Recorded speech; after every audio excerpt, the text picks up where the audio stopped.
नबी करीम सल्लल्लाहु अलैहि वसल्लम ने ना रिश्तों के अंदर रिश्तों का एहसास पैदा किया। रिश्ते पहले भी थे पर उनका एहसास, मिलाद से पहले भी रिश्ते थे पर रिश्तों का एहसास मौजूद। हज़रत तारिक बिन अब्दुल्ला रज़ी अल्लाह तआला अन्हु फरमाते हैं कि मैं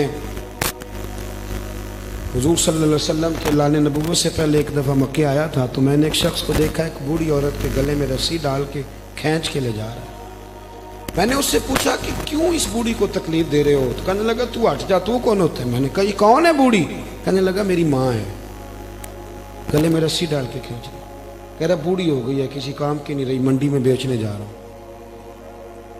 मैं आज जब ये हम बात बयान करते हैं तो हमें हैरत होती है कि नहीं? बोलिए, ये आप चले जाएं, सिर्फ 7-8 घंटे की फ़्लाइट है, यूरोप में पहुँचे, जाके देख लें। बच्चा 18 साल का होता है तो अब्बे को फारग नहीं कर देता वो आज भी। कोई एहसास रहता है बाकी? कोई ऐसी टेंशन हो, इस पर सेमिनार होता हो और माँ बाप बच्चों को निकाल देते, कहते भी तेरी 18 साल उम्र होगी, अब तो निकल, जाके अपना कुछ सोच। इसको हमारे यहाँ हैरत से इसलिए देखा जाता है कि हम मिलाद वाले रसूल के मानने वाले हैं। हमारे गया गुजरा जमाना है, फिर भी हमारे बुजुर्गों ने हमारी तरबियत की है, हमें रिश्तों का एहसास दिया।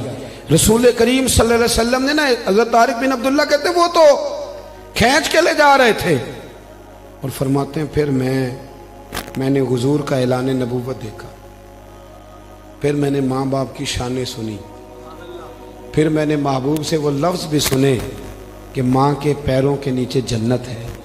कहते हैं फिर मैंने वो भी सुना कि बाप राज़ी हो जाए तो रब राज़ी हो जाता है।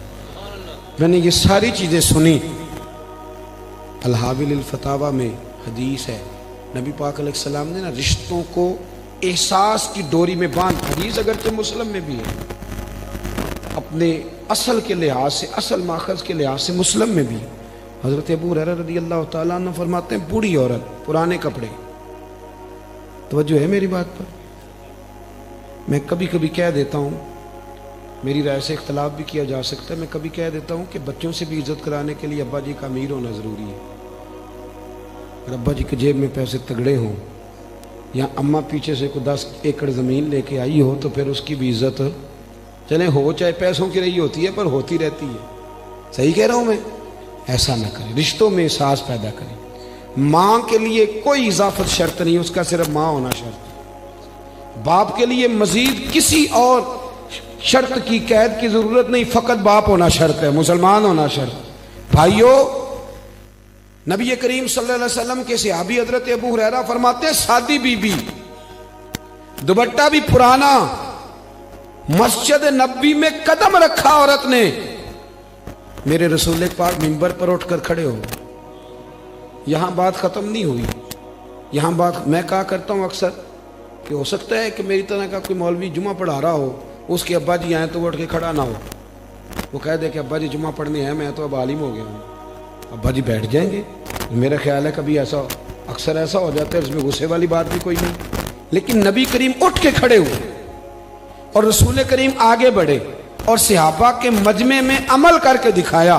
किस तरह? हुजूर ने अपने कंधों से चादर उतारी, उसे ज़मीन पे बिछाया, अम्मा को बिठाया, अम्मा की मीठी मीठी बातें सुनी, अम्मा को जवाबात दिए। हज़रत अबू हुरैरा कहते हैं महवे हैरत थे कि यार अजीब ही नज़ारा है, अजीब ही रंग ढंग हो गया है, ये तो बदल गई सारी बातें। कहते हैं जब वो गई, हुजूर वापस आए, चेहरे पर अजीब किस्म का सुकून, आंखों में आंसुओं की झड़ी। या रसूल अल्लाह, बीबी कौन थी? फरमाया मुझे दूध पिलाने वाली हलीमा सादी है। आप समझे बात को भाई? ये जो शिद्दत है एहसास की। एक हदीस याद आ गई कंजुल माल की, वो भी पढ़ दूं। हज़रत आयशा सिद्दीक़ा रज़ी अल्लाह तआला अन्हा कहती हैं दोपहर को नबी करीम आराम करते थे तो सहाबा मिलने नहीं आते थे। दोपहर के खाने के बाद महबूब ने खाना खाया, लेट गए, अचानक एक बूढ़ी बोली दरवाजे में, हुजूर का नाम लेके बोली। कहते महबूब फटाफट उठे, हुजूर ने दरवाज़ा खोला। मेहमान दो किस्म के होते हैं, एक मेहमान आ जाए तो बंदा दुआएं करता है या अल्लाह ये चला भी जाए, और एक मेहमान जाने लगे तो बंदा उसको कहता है कि यार इतनी भी जल्दी क्या है, ज़रा ठहर जाए। फ़र्क होता है ना जी।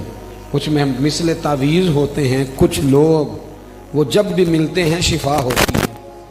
तो दिल करता है कि चंद घड़ियां ना और आई या रात विशाल दिवाली, रब्बा ए रात मुक्कर ना देवी। फिर बंदा लंबी रात की दुआएं करता है। तो वो खातून की आवाज कानों में पड़ी तो महबूब तेजी से उठे, दरवाजा खोला, इस्तकबाल किया, बिठाया, खजूरें खिलाई, सिरका, खाना, दूध, खिदमत की। और वो बीबी बातें करती तो हुजूर गौर से सुनते, जवाबात देते। हजरत आयशा कहती है मेहमान पहले भी आते थे पर मैंने ये अंदाज निराला देखा। जब वो जाने लगी तो नबी करीम ने तोहफे भी तैयार किए। फरमाया बिलाल इनके साथ जाओ, घर तक पहुंचा के आओ। मेरा ख्याल था हुजूर अब मस्जिद तशरीफ ले जाएंगे, रात को आएंगे तो पूछूंगी, लेकिन हुजूर फिर लेट गए और किसी गहरी सोच में मैं कदमों जाके बैठी और अर्ज की या रसूल अल्लाह मेहमान तो पहले भी आते। ये बीबी कौन थी जिसे इतना एजाज मिला? कहते हुजूर उठे तो आंखों में आंसू आ गए। फरमाया आयशा ये मेरी पहली बीवी खतीजतुल कुबरा की सहेली थी, ये गरीब थी, मक्के में उनके पास आती थी, खतीजा इन्हें खाने खिलाती थी, इन्हें तोहफे देती थी। आज जब ये दोबारा आई हैं तो वो यादें सारी ताज़ा हो गई और मैंने वही इनके साथ सलूक करना किया है जो खतीजा करती थी। और फिर फरमाया हुस्नुल अहद मिनल ईमान, अच्छे तरीके से ताल्लुक निभाना ये भी ईमान का हिस्सा है, ये भी ईमान का हिस्सा है। मेरे अजीज नबी पाक ने तो मियाँ बीवी के रिश्ते में एहसास पैदा किया, माँ बाप के रिश्ते में एहसास पैदा किया, बहन भाई के रिश्ते में एहसास पैदा किया, आका और गुलाम के रिश्ते में। आका और आज भी जो लोग गुलाम हैं कि नहीं, अब नहीं पता, मैं 10 देना मैंने पता नहीं, हैं अभी भी। जो बेचारा 2 लाख रुपया दे के भैंसों को चारा डालने के लिए रखते हो, गुलाम ही होता है, ना उसको तनख्वाह पूरी मिलती है ना उसकी जान छूटती है। नाराज हो गए हो जो, कोई गल नहीं, सही कह रहा हूँ मैं, बिल्कुल ठीक है। जो बेचारा 1.5 लाख रुपया लेके किसी दुकान पे मुलाजम है ना, एडवांस ले बैठा है बेचारा, सख्ती बरती जाती है, उसे गवर्नमेंट की मुकर्रर करदा तनख्वाह भी नहीं दी जाती। गुलामी के अंदाज बदलें, लेकिन आज भी जो हमारा स्टाइल है, सबकी बात नहीं करता, अच्छे अच्छे लोग भी हैं, वो स्टाइल जारहाना है, उसमें बड़ा खतरा है, बहुत सारी आजमाइशें। आप जाएं ज़रा, ये जो मजदूरियां करने के लिए लोग आए हुए हैं मुख्तलिफ जगहों पे, थोड़े से बैकवर्ड इलाकों से, तो आप जाके महसूस कर लें, पूरा पूरा ख़ानदान मजदूरी कर रहा है।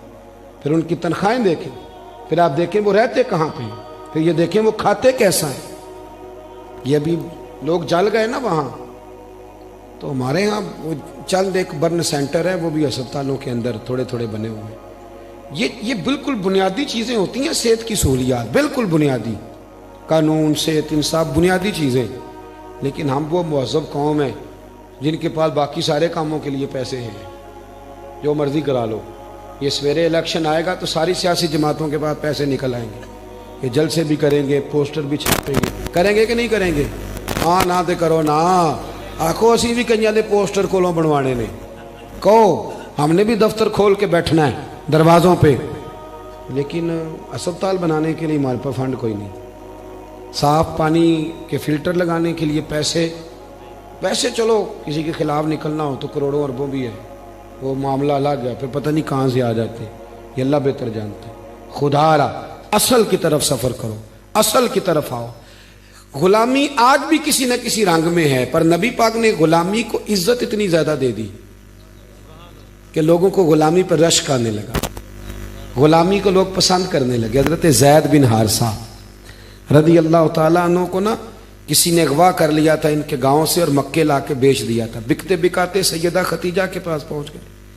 वो जब महबूब करीम अलैहिस्सलाम के निकाह में आई तो हुजूर के पास आ गए।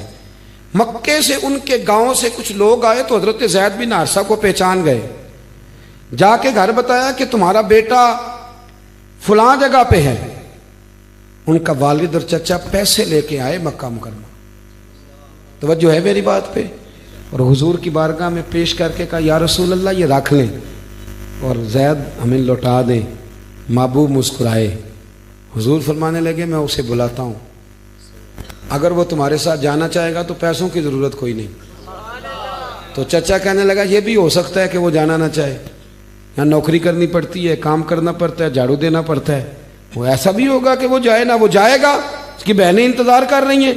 हुजूर ने फरमाया मैं बुलाता हूँ ना, अभी उन्हें पता नहीं था ना इस रंग का, अभी नहीं ना पता था उन्हें, अभी वो जानते नहीं। उसने कहा था इश्क एक ढोंग है, तो मैंने कहा तुझे इश्क हो खुदा करे, फिर कोई तुझे उससे जुदा करे, फिर तू उसे तस्बीहों पे पढ़ा करे, फिर तू गली गली फिरा करे, तो उसी का नाम जपा करे, फिर मैं कहूँ कि इश्क एक ढोंग है और तू नहीं नहीं कहा करे।